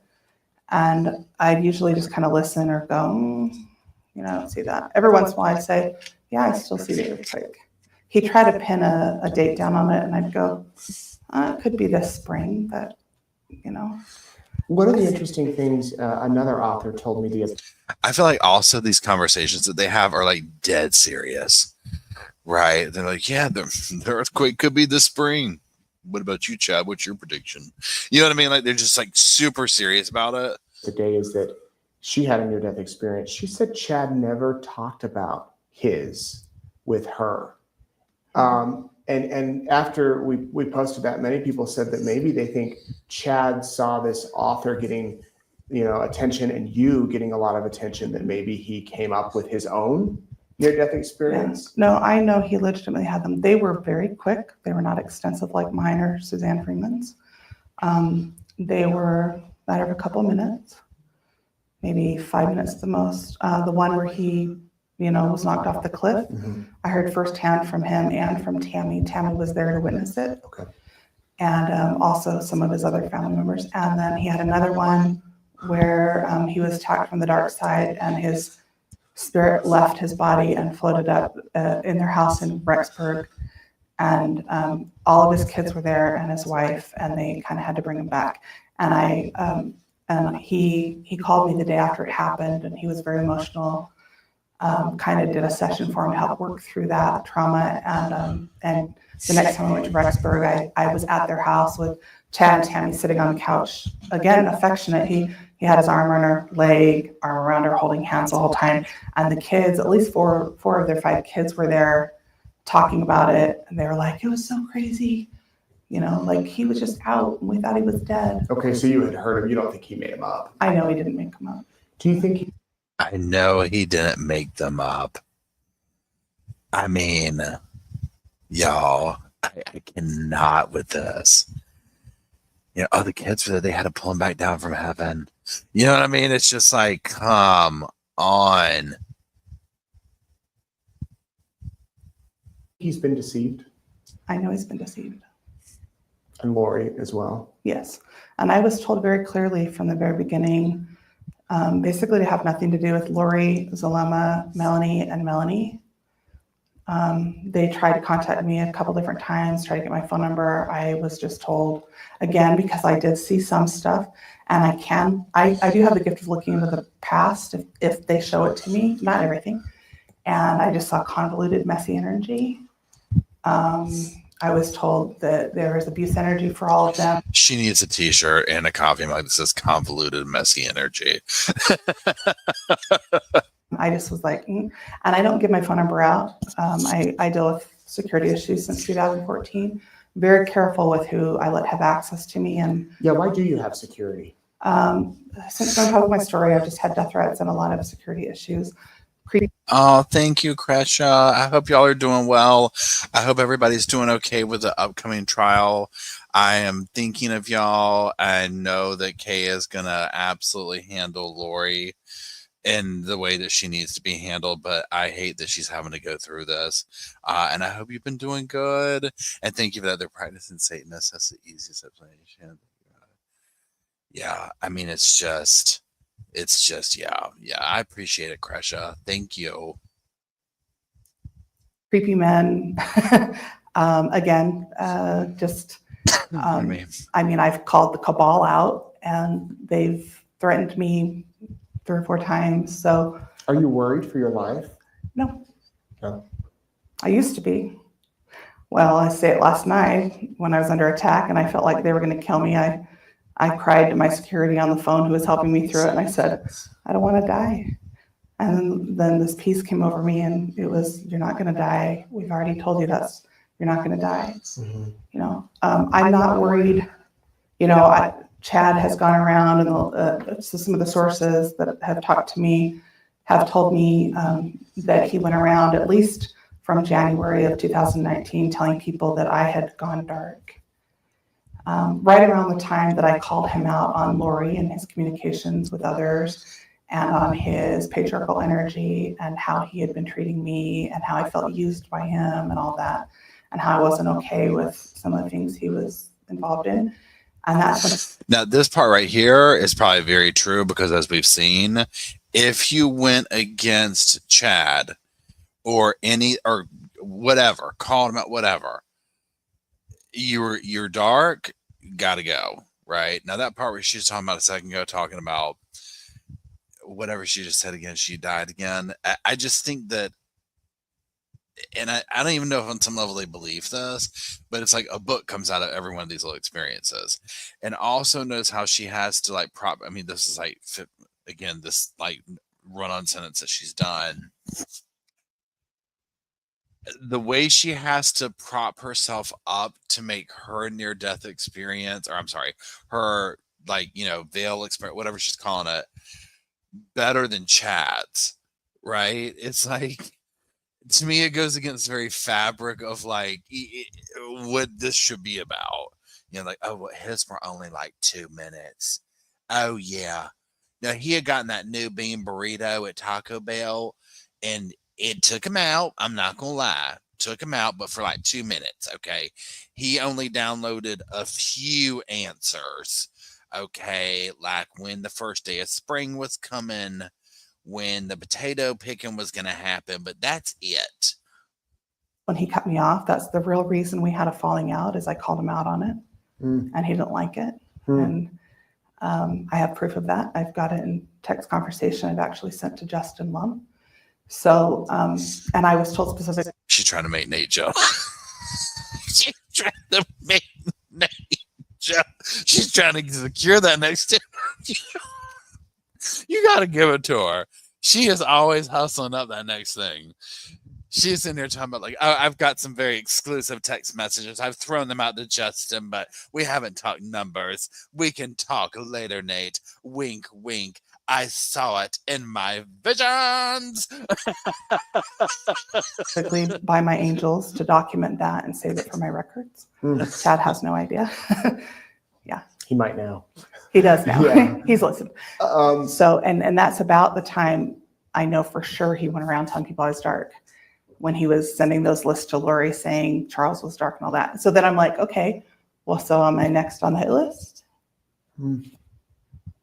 Maybe. There were a lot of people, that were worried. Yes. I want to Nate's talk a little speechless. about energy healing. Mhm. Some have Don't, said that Nate. it's dangerous. Yeah. Don't. Some people say multiple probations is dangerous, and it's not. What's dangerous is when people misuse their spiritual gifts, and when they can't tell the difference between what a true doctrine is and a false doctrine, or they mix it. The true doctrine of multiple probations is a pure doctrine of light. But when you have unclean spirits or demons who are whispering things to people, and they have their own lust energy, vain ambition, pride or arrogance or ego, or other and jealousy energies, an impure heart, they get convoluted with that energy, and then they twist and turn the doctrine. The actual pure doctrine is light. So reincarnation is a false doctrine because there's a counterfeit. There's counterfeits to the multiple probations, and one Kresha, if you're still here, are you going to be at the trial? of the most disgusting energies I've seen is what Chad did with the knowledge he'd been given. He was given this much knowledge, and he tried to make it into this much knowledge, and most of this is gross. So you do these energy conferences, energy healing conferences, and people come and you're able to, I appreciate it. I appreciate it, Kresha. It's taken me forever to get to that book. So I do different types of energy. You can do cranial sacral. You can, massage therapists do energy work. Physical therapists do energy work. When you listen to uplifting music, you're giving yourself an energy session. If people listen to my podcast, they're designed to help people clear energy. When I talk on the phone, I can see the energy of the system. I can tell if they have health issues, mental illness, porn addictions, drug addictions. I can both hear it or see it based on gifts I have. Most people don't have the same gifts, but that's how I do it. And I do more of a talk through, I don't tell people's future because I think that crosses boundaries. And again, the future is fluid based on agency, but there are certain things that are kind of set that we agree to primordially that will happen at some time if we stay on our path. But the way they describe it to me is sort of like plan A, B, C, D, E, and F based on agency, And if anybody's ever studied the Mandela effect, people can look into Mandela effect when it comes to agency, things like that. So with the energy work, like if I were to give you a session and you're on the phone, because most of my clients are out of state or out of the country, I would be on the phone in my car, my house, or wherever. Or in the Wendy's bathroom. And then you give me permission to connect to your energy and to see what I need to see or hear. And then I would ask you questions. I basically say, okay, what would you like to work on today?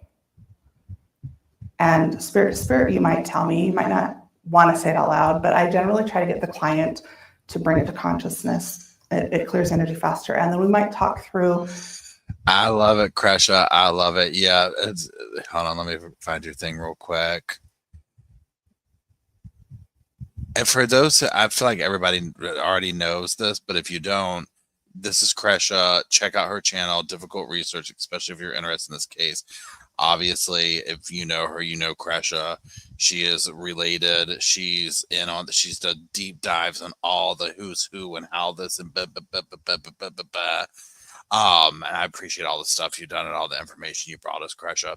So you had full intentions of going. You've been teetering the fence about going to trial. Either way, I will be going for sentencing. Yes, 100%. She's going to be found guilty. Absolutely, 100%. Not a question. The only thing that I'm curious what you think, Kresha. I think that this is like she's bored. I'm talking about Lori. I think she's bored. I think that she wants to whether you want to say get revenge or get the last word, like with Kay, and other people and whatnot, but especially Kay, right? And I just think that she's going to try and do that. And I think that Lori's going to get up there and just look like Lori. And I think Kay's going to, I think Kay's going to eat her up if it comes to that. You know what I'm saying? Because you hear the way Lori talks to the judge. Imagine how she's going to sit there and question the witnesses. But yeah, I think it's like a shoe-in. It's just almost like this is a formality, right?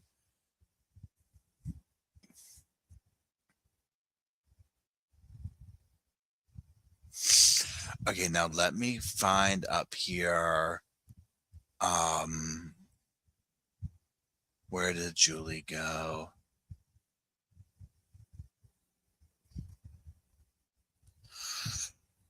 Yeah, I think she would. I'd go almost like one step further. I think that not Julie. No, Lord, I'm getting them mixed up. I could see Lori doing the theatrics of, I'm being dramatic here, of jumping on the witness stand and running over and pretending to question herself. You know what I'm saying? She's going to 100% do that. What will be interesting is whoever that she has to get to do the questions to her, if it's her attorney, whatever, if she gets an attitude with that person, it's going to be, I think our mouths are going to be on the floor. I think our mouths are going to literally be on the floor within the first 60 seconds of opening statements. Once Lori gets up there, I think we are going to be like, how have we arrived here? Do I think it will be the level that we're watching right here? No, this is borderline like, like, I don't know what this is. Lori brings like a layer of evil to this vibe right here. And obviously, because we know what she did at this point, right? So, I'm clearly like looking to that lens, but anyways, here we go. The abuse you had when you're 6, or marriage situation you're going through, or the porn problem, or whatever it might be, to bring that energy to the surface of consciousness. And then we would actively work, and I would say, okay, listen, these are the energies that are coming up, the trapped emotions, and we start addressing things on an emotional level. So the same thing when people go to counseling, it's just that they're going to a different type of schooling. So when I'm talking to them, I'm kind of like a counselor. That's kind of, I see. That makes sense. So this is your job. This is your profession. Yes. Mm-hmm. I see. So are you giving God's will to them through you? No, I don't do that. I don't know what other energy workers do. But I fought for agency premortally. I fight for it every day. And there are certain boundaries that are established by the Lord that What are funeral? But I'm very curious about funeral potatoes. They sound amazing. Is this like here in the South, like the whatever you want to call it? It's a green bean casserole. Like if you know what I'm talking, like if somebody sneezes or a funeral, whatever, something like that, like something's going on. Green bean casserole. Is this the equivalent of, is that what a funeral potato is? Like, what is that? Is it a dish? Is it just something you call a funeral potato? Bye, Lost Ronan. I hope all's going well with you.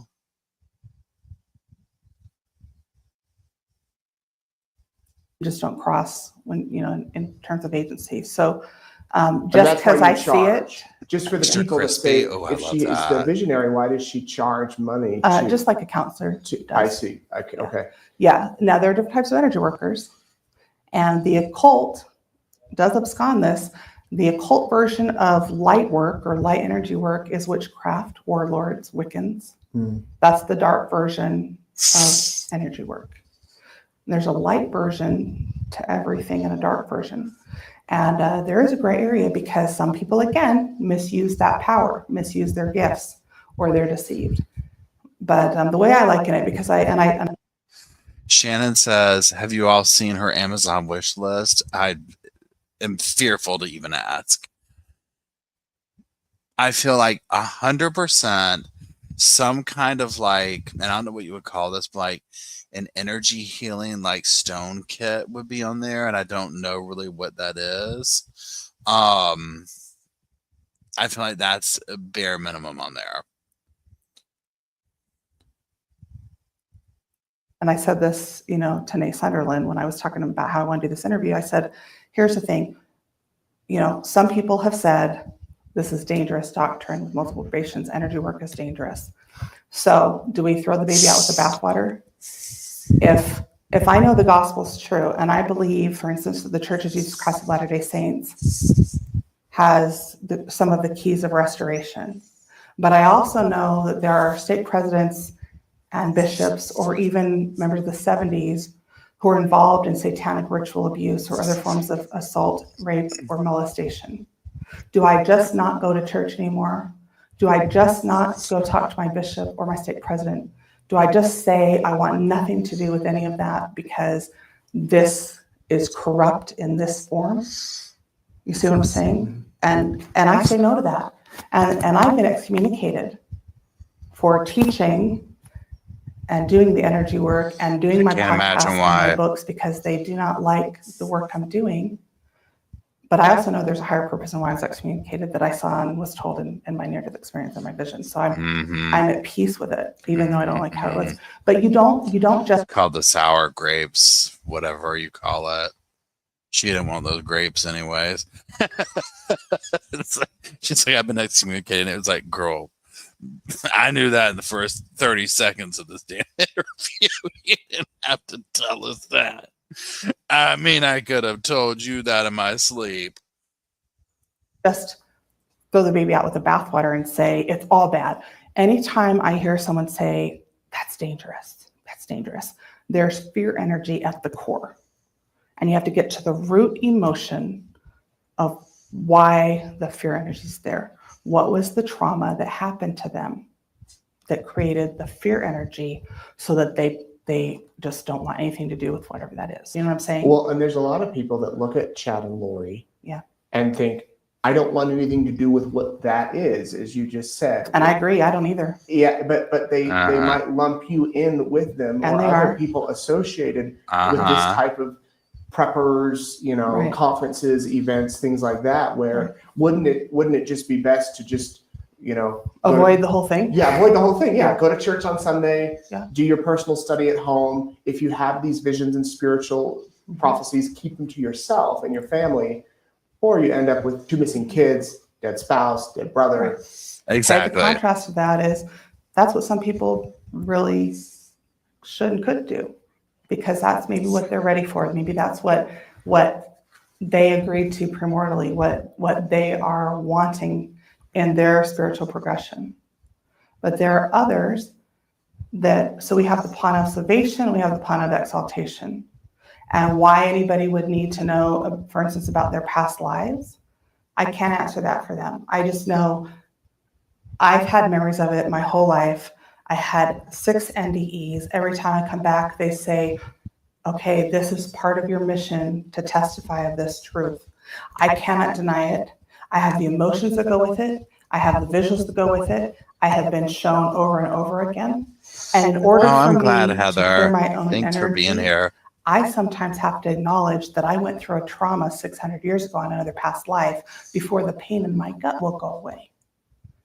And people have all this energy manifesting. If you have spiritual pain, mental pain, emotional pain, it will often manifest as physical pain in the body.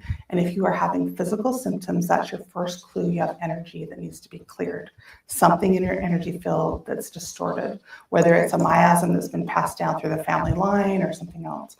And so when somebody says dangerous anything, you have to get what's the root cause. Well, the adversary uses fear to keep us from progressing. He did it primordially, does it now. And so some people want to just avoid it, and that's okay. That's a good coping strategy a lot of the time. We kind of come in and out of that, and even in the grief process to waking up. But it was Lucifer in the garden who said, I see your eyes are not yet open. And so waking up, opening our eyes is a very painful process when we open up to truth. We have to acknowledge that we've been betrayed on this planet. We have to acknowledge that we're living in a matrix. We have to acknowledge that there are lies and false beliefs and post-hypnotic suggestions everywhere we go. And until we can admit to ourselves, and I would say even out loud to other people, that we don't know everything and that there is more for us to learn, and we can push through the fear and say, even if it hurts, I will get to the root cause of why I feel abandonment, why I feel betrayed, why I feel angry, why I feel hurtful, why I feel discouraged, why I feel despair, why I feel depressed, why I have abuse energy. You have to get, and that's what I do for my clients is let's get to the core, right? Did She's this going to start loop when it you back were around to 3? that, my clients. Did this start in premortal world? And for a lot of us, I would actually say anybody that's on the planet, we carry spiritual baggage from a very, very real premortal war that is still going on around us in multiple dimensions in spirit realm. Not just when we entered into the fall with Lucifer, but when there were the Elohim wars and Lucifer fell, as did many of the others that are on his council that were all members of Elohim that turned dark. And just by me saying that, it will trigger people emotionally, and we will have people sobbing, having no idea what I just said and why I said it. I forgot. It will start to surface. They will start to wake up. They will start to deal with the pain in their heart that they brought with them to the earth that then attracted other energy, because that energy, every emotion is at a vibration and it attracts that same vibration. So if you come to the earth with betrayal and you find yourself in a relationship like again with family members or coworkers or spouses or whatever, and you're like, She'd be a good character witness for Lori. Can you imagine?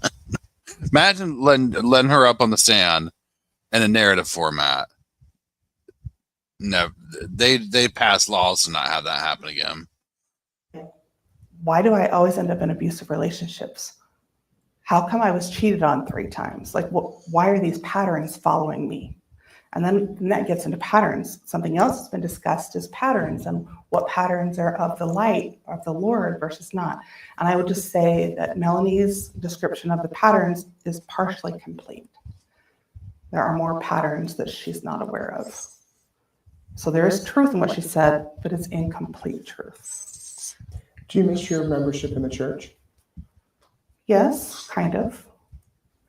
Oh, you know that one burned. After all that rambling, I love the way Nate would just bring it back to, so let's get back to the excommunication. You know what I mean? Or like the other one where she did that whole rambling thing and he was like, I forget now, I mean, I'm zoned out, but whatever it was that he asked, like, well, didn't you say that the kids were safe at one point? Yeah, I don't think she knows what to do because it's almost like, again, I feel like people like Julie, Nancy Brophy, these people that we watch like this who go on and on and on and on. This is like a way that they get their ways. Now, I think Julie, because she, Melanie Gibb, Lori, they all seem to have this thing of like desperately wanting to teach. Like you can see how excited Julie is here to be like air quotes teaching Nate this stuff, but they don't want to listen. You know what I'm saying? Like they're not listening to anything. They're not absorbing anything. They're just assaulting you with words over and over and over and over. We're almost done with it, y'all. I am. When were you excommunicated? April 9th of 2019. 2019, so a year ago. Mm-hmm. A little over a year ago. Yeah. It still hurts. I love the Lord with all of my heart. No, I y'all. love Father. I love Mother. I love my family name. I will do anything for them. I know that I was called premortally to do this work, that I'm still being called to do it, and that I accepted, and that it comes at cost. I also know that in the book of Isaiah, it prophesies of the last days, the book of Revelations, 2nd and 3rd Nephi, and the book of Mormon, book of Joel, of where we are in the last days prior to the Lord's return. And I witness and testify that he is coming in my lifetime. I don't know when. And that I am just supposed to help prepare the way for that. And to prepare my family. And it's very painful what the church has done to me and my family. It is, and I've been through some hard things. but it is the most painful thing I have ever been through and am going through.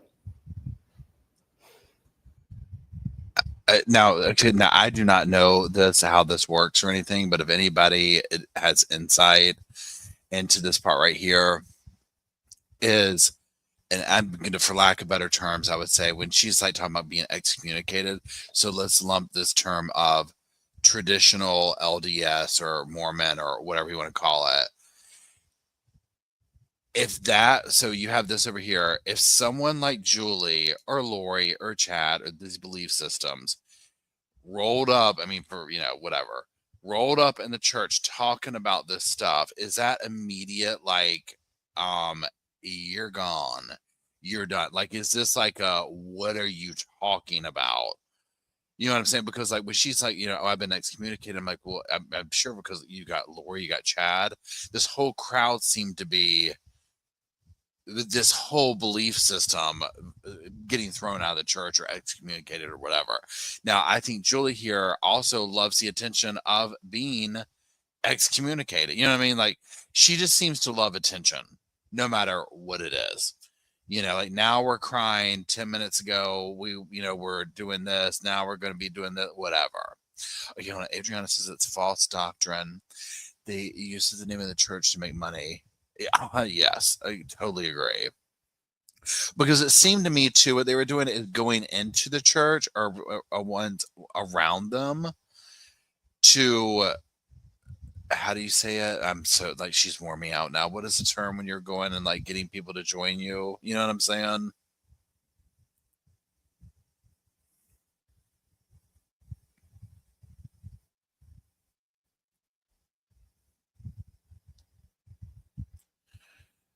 Yeah, see, Nate, and I don't know if it was this interview or at one point or whatever, but where he's like, I've never heard of this stuff. Like, and one of these where he was talking, and it might have been when it first happened, and I don't know if he was talking to Melanie or who it was. I feel like it was Nate. I could be wrong. But where he was like, yeah, this is what are y'all talking about, kind of a thing. And pardon me too.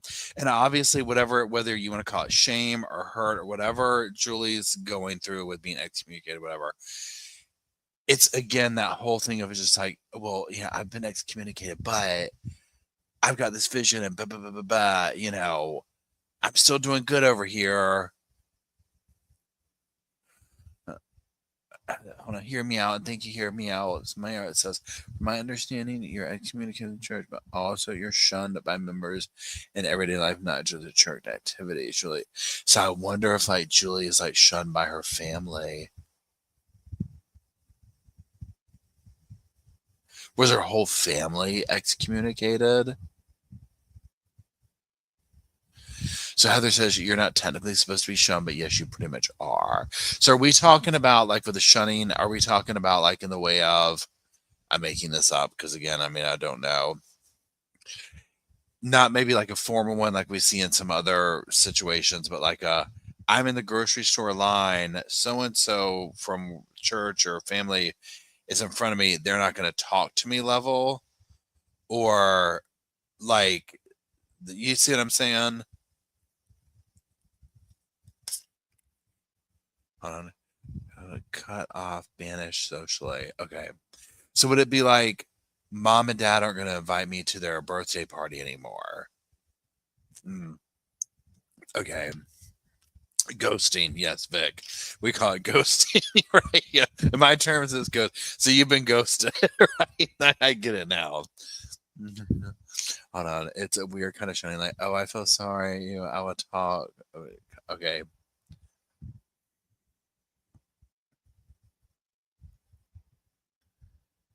Ghosting.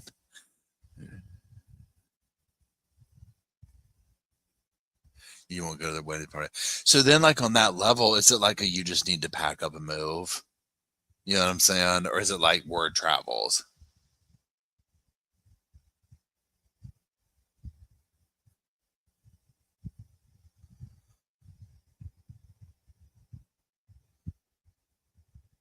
Sandy says, "Holy ghosted. You're done. You're done." You come. Jake says, don't shun me. Come here. You're okay, buddy. Got to find a new bowling league. Okay. Do you still go? Huh? Do you still go to meetings?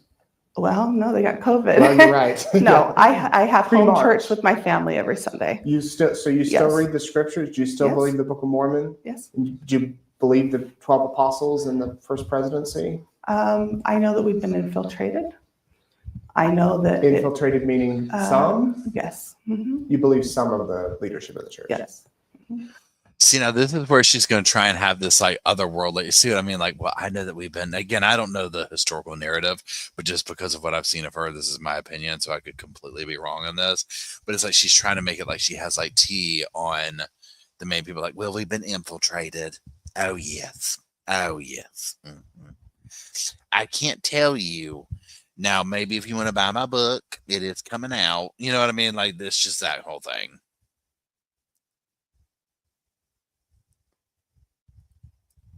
I know that the Lord is still working to guide them. And I see us going into apostasy in the church. I see the church going into apostasy. This is what pains me. This is what pains me the most. They can excommunicate me, but it pains me to see them aligning with global elites in the UN. It pains me to see that they're teaching some false doctrines. But again, it's all been prophesied. It's all been planned for. I saw this, almost 16 years ago. It was spelled out to me. I saw it very clearly. I've seen it over and over and over in day and night vision to prepare me and hopefully to help prepare other people that this is what's happening. And this is why, in part, we will have the tribulations and why there is and will be a cleansing and a sifting. So I see the bigger picture, at least some of it, not all of it, right? Pieces of it, but enough to give context and to still have hope. That is why I named my first book A Greater Tomorrow, because we have amazing days on this planet. My message is not doomsday, far from it. My message is we're going to go through some really hard times, harder than we've ever had on this planet. But when we rise above it and we get through it, this planet is going to be gorgeous. It's going to be so light and so bright and so glorious that people can't even imagine. And they've given me the conscious of that energy.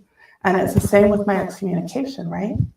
That degree of betrayal, I get the opposite of that in the light, the comfort from the spirit and the calm and the level of peace in my heart. They can falsely accuse me all day long, whether it's the church or people online or people I've met or whatever, right? That betrayal, I'm pretty used to betrayal energy now.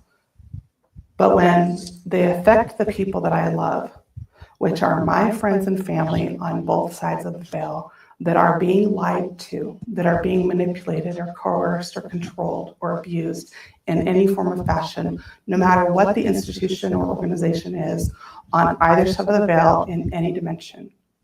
That is when war is declared in my heart. And the best way the light side combats the enemy is to spread love and light. And the Lord continues to tell me that my greatest weapon is my heart. And as much as Lucifer wants to try to turn my heart dark by people like Chad Daybell, I refuse to let it happen. Because the Lord continues to give me peace and tell me that my heart is my greatest weapon. And what that means is when I love and I continue to serve and give, then I can help fulfill part of my mission and my promises to my brothers and I think I'm going to sisters ask that for a I made raise. eons ago, which is to open and heal the hearts of the children of men. That is my mission. I'm supposed to warn and testify and all that, right? Do the energy work.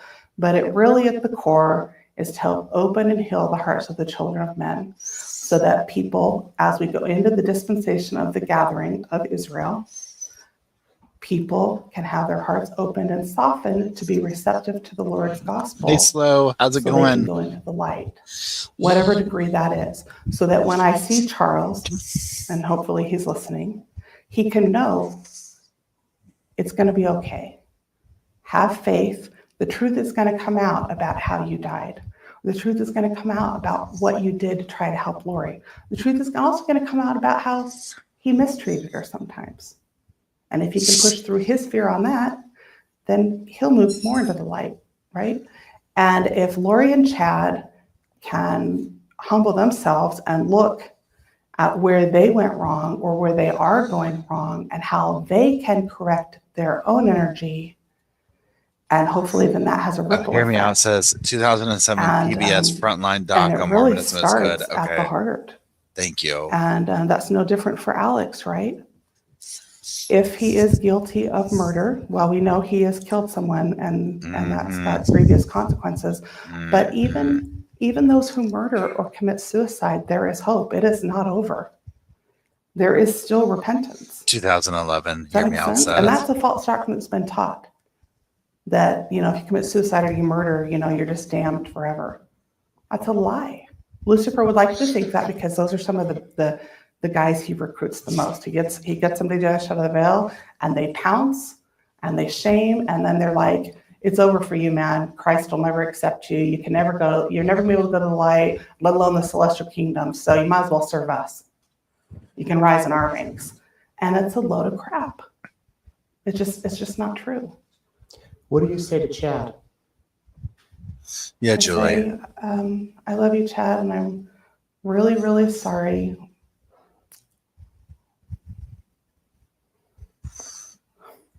I never want to hurt anyone.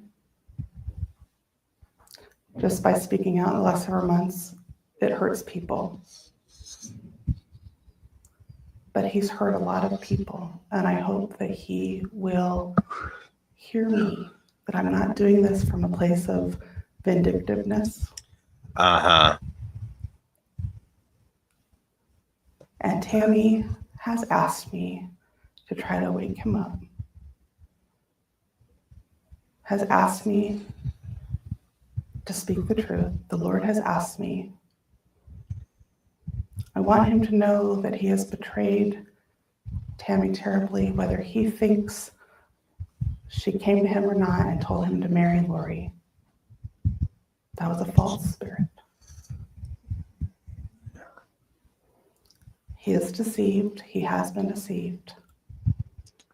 If he can clear out his own impure heart energy and humble himself and get back to at least some of the man that I believe I met in 2014, that was more humble. I don't see humility now. I see, like I said, a hard heart, walls.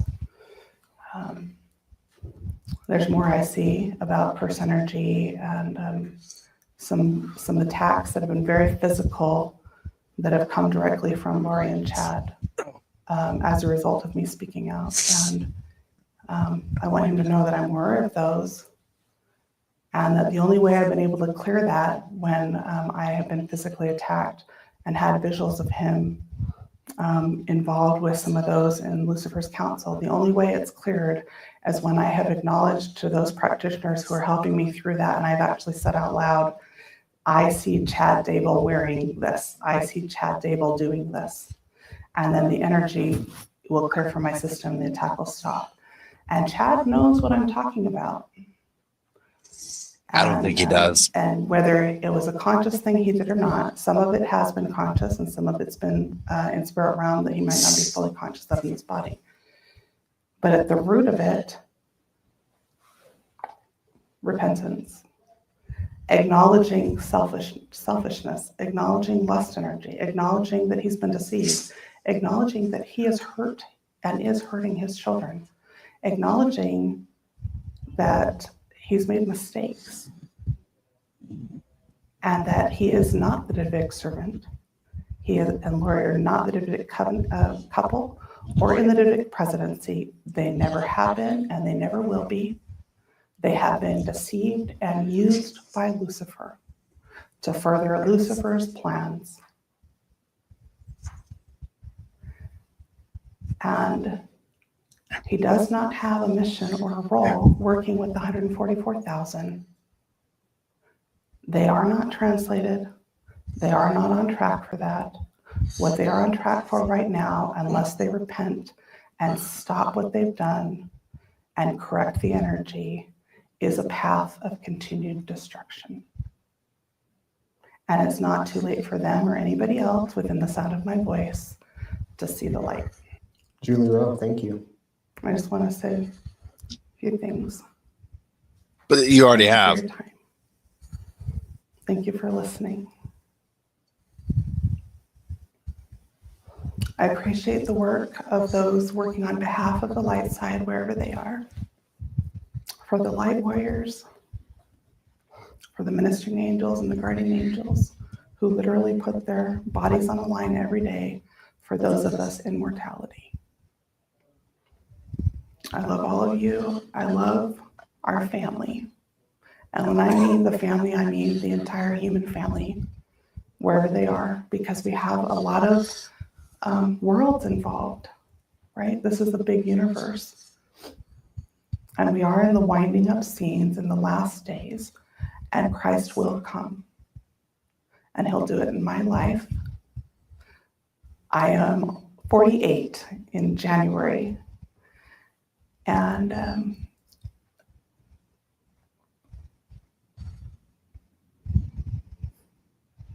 I just love people. And I will expose darkness at all cost. If people think I'm crazy, that's okay. But I would ask that they would take anything I have said or anything I will say or anything I've written and just ask the Lord. Don't take my word for it. Take it to the Lord and ask him. And if it's making them uncomfortable or if it's hurting them, get to that root core emotion of why they feel that way, why they're not ready to hear it. And then instead of just outright rejecting, just put it on a shelf. And you can keep it on the shelf for 100 years. And when you're ready to bring it down and address it again, do it. There's no rush. This is an eternal plan with an infinite atonement. And I respect agency, and I just hope that we can show more love and kindness to the people that are around us, wherever they may be. Sending my love out to everybody. Thank you, Julie. I mean, yo, this eye, look at this. This eye is nonstop watering. My body rejected this to such a degree. Like, my body is malfunctioning. Okay, here's the thing. Y'all, at the very end, when he was like, Julie Rowe, and she's like, I just want to say a few things. No, you're not allowed to. You are not allowed to. You've already said so many things, right? And then here's the thing, like, she starts talking, God bless Nate. I mean, y'all, and I mean, I get, obviously, it's like, I'm not a reporter, you know what I'm saying? But I'm just like, how is he not just falling out, right? But for him to be able to sit there, and so I have some different things going on. Hold on, let me just gather myself in here. First of all, so many times she seems to bait him, looking for something, the validation, like y'all said, something, you know, and he's just not giving it to her for obvious reasons, right? The baseline being, I don't think he goes for any of it. Like, he's like, what are you talking about? Like, at all. The way that she'll just take it, and not just her. I mean, and again, I don't know, you know, I've not met these people, so it's only what we've seen. I'm mostly speaking of Melanie Gibb, Lori, well, Melanie Pulowski too, obviously Julie, Chad, of the, you know, you ask them, what aisle are the tater tots on, and 2 hours later, here we are, right? It's just, it baffles me. And here's Luke, honey, see, I told you but it's that time. Here's the thing, when you sit here and listen to this, whatever, and you're listening to Chad, you're listening to this, and in the various different levels of it, over here, Lori talking about, oh, this one's gone dark, oh, this one, oh, Melanie, whatever. You just, I'm saying you, but for myself or whatever, I just envision all the death and murder that happened around it. And so it's like you associate this with that. You know what I mean? And so it's just like, so I think with characters like Julie Rowe, even though, no, she has not been charged with any crime, she has not been in that realm, you know what I'm saying? Like, of hands-on being a part of this by any means. But it's this narrative that they go into that feels responsible for where we're at today. You know what I'm saying? Because it was just like this unfiltered to the one-upping each other until it just became this whole thing. Even though I do believe when you switch back over to just the streamline or the hey boys, Luke, what do y'all have, to the, how do you say it? Oh wait, hold on. Thank you, Mel. Luke, they put the one in the area and they have a scheme go. I want to feel always been doing that while she was alive.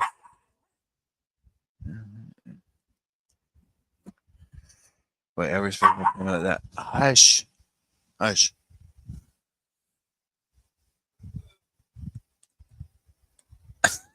No, yeah, right. I know, right? They only have so much or whatever. It's like they can tell when we're done watching something. I'm trying to sit here and go back up here. They put that woman's name in their mouths every time they need to escape it. Are you talking, Mel? Are you talking about Tammy? Not one of those people ever spoken to Tammy like that while she was alive. Yeah. And again, I don't personally know them or whatever. I'm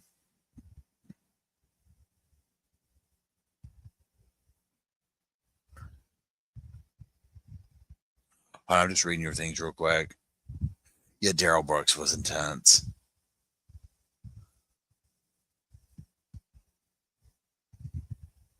Yeah, Paula says she was 100% supportive of Chad until the kids were found. Then suddenly she had foreseen everything but kept quiet because the Lord told her to. Yeah. Yeah.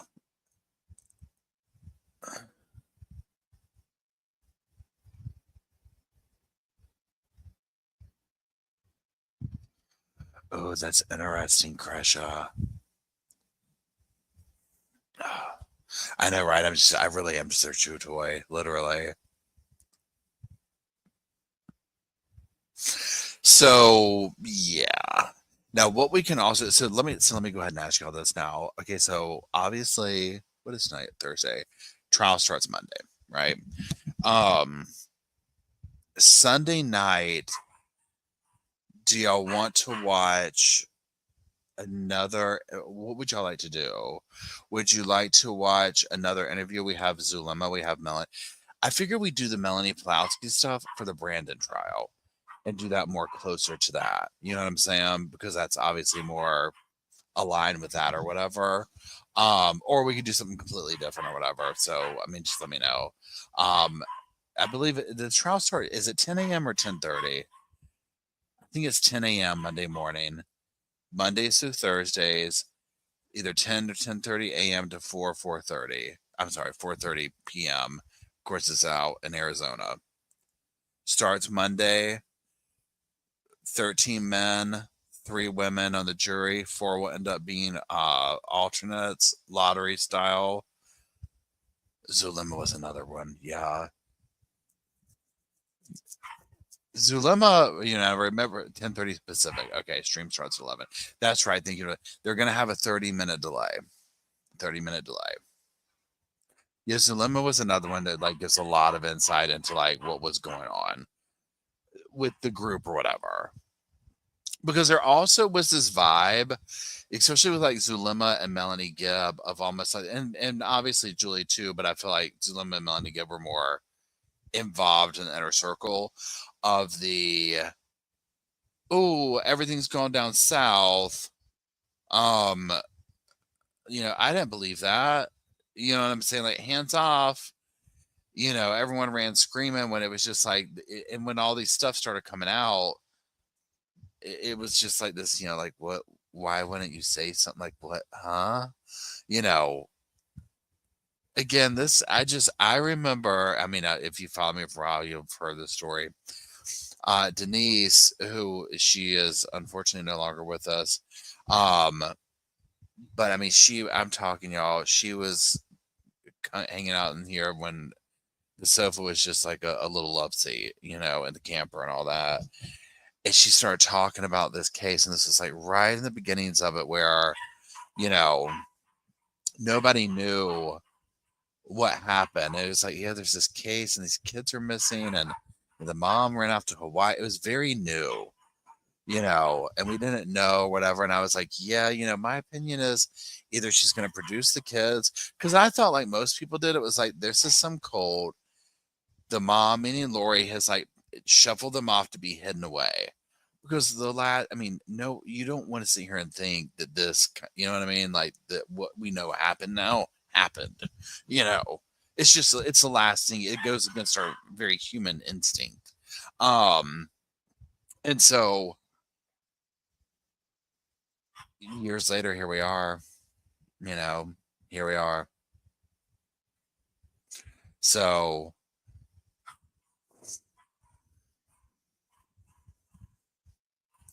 wait, I think I saw that. I'm reading Paula's comment. I just caught it. The fact that the podcast interviews with Ray Hermosillo and Rob Wood. Yes. Chris, are you gonna come to CrimeCon this year? And y'all don't forget, yeah, Carolina says, Paul, they scatter like cockroaches when the ish hit the fan. Exactly. I mean, they really did. They really did, and started coming up with excuses. And if it had gone on longer, so many more bodies. So many more bodies. People tried to tell them, you've seen the evidence. Charles tried saying something. He thanked the Lord and knew what was coming down the pipeline, rearranged stuff with his sister Kay. Kay started, after all, where are the kids? I can't get with JJ. The disconnectedness of everything when it was beginning was heartbreaking. But you had people, screaming, hey, hey, hey. Yeah, I'm gonna be going to CrimeCon. Yeah, I'll be there. I'm not gonna have a booth, but what we'll do is, and of course it gets closer, it's the beginning of September, which will be here literally like, we'll blink, it'll be tomorrow. We're gonna do like a morning coffee session. And then our little meet and greet like we do, which once I get there, I'll find the place and I'll post it. It's in Colorado. It's in Colorado, Denver, Colorado.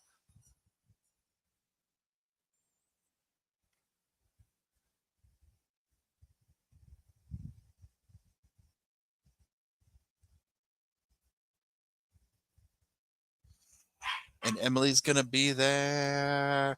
Woohoo!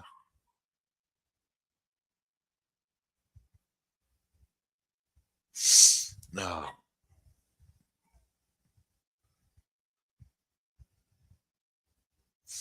Yeah, Melanie Gibb, that's another one that we might watch. I don't know, we'll see.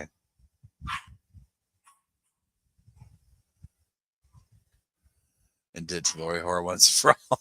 I hear you. I get it. I get it, Kresha. Well, if you decide to come out there, I'd love to meet you. Yeah, Denver is super expensive, and crime. I mean, it's literally. Yeah, I mean, it's. I get it.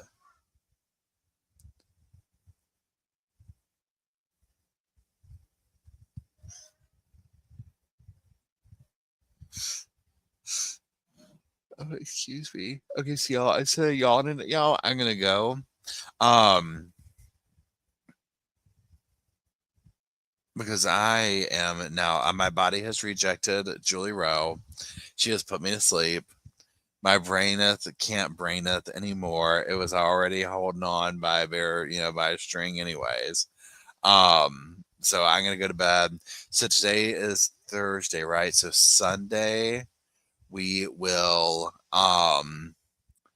we'll meet up and we'll figure out what we're gonna do. We'll probably watch it. We'll probably review the Zalima thing. And then obviously go over last minute, okay, trials tomorrow, all that type of stuff. So yeah, that's it. To the moderators, Miss Emily, Miss Tux, Miss Indy, Miss Tori.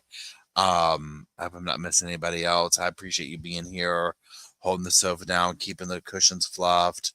I really appreciate it. Thank you, everybody. Kresha, thank you for hanging out, giving us some insights. And again, I'm sending my best wishes to you and the family for next week. And, I hope that it all goes as smoothly as it can possibly go for y'all. And I think definitely we're on our way to watching, justice served for Charles.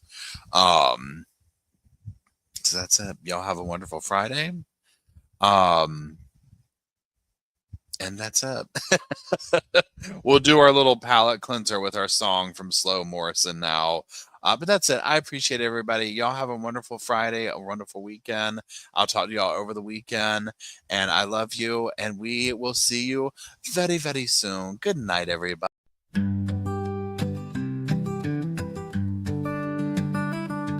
The pillows are fluff thanks to Miss Emily. The couch is wide enough, join the family. It's all love while we laugh at Bert's criminalities. Hey, hey, hey, welcome to the Sofa Squad. Sipping from the cup at hey, hey, hey. Come laugh with the Sofa Squad. Can't roll my damn eyes hard enough. Oh, please. The puppies need me. Ooh, oh please. My body is rejecting none of that fancy credential stuff. I'm just here for the cringe binge. Hey, hey, hey, welcome to the Sofa Squad. Sipping from the cup and hey, hey, hey. Come laugh with the Sofa Squad. Can't roll my damn eyes hard enough.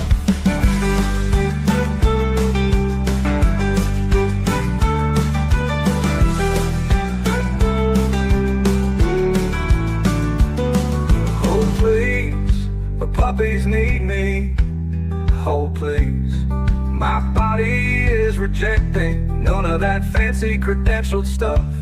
I'm just here for the cringe binge. Hey, hey, hey, welcome to the Sofa Squad. Sipping from the cup that hey, hey, hey. Come laugh with the Sofa Squad. Can't roll my damn eyes hard enough.